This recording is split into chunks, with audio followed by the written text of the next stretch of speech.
पुण्याहून येताना हे काही झाडं घेऊन आले होते, जी की मी कुंडीमध्ये लावली होती तिकडे आणि तीच इथे रिप्लांट करत होतो आम्ही आणि त्यावेळी ते मला चिडवत होते, की "तुला नाही जमणार ही सगळी कामं."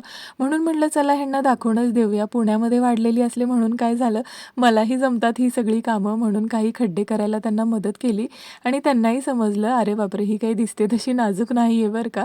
मग शुभच्या हातानेही काही झाडं लावून घेतली. म्हटलं त्यालाही समजायला हवा मातीचा स्पर्श.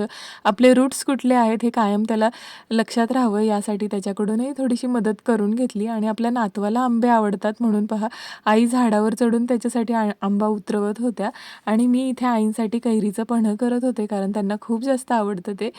काही कैऱ्या उकडून घेतल्या मी आणि त्याच्यामध्ये ना नंतर त्या मॅश केल्या साल काढून. त्यामध्ये थोडंसं गूळ घातलं, वेलची पूड आणि चवीप्रमाणे मीठ घातलं. अजिबात पाणी घातलेलं नाही आहे ह्यामध्ये आणि ते एका बॉटलमध्ये भरून ठेवलं म्हणजे फ्रीजशिवायही ते बरेच दिवस अशा पद्धतीने छान राहू शकतं.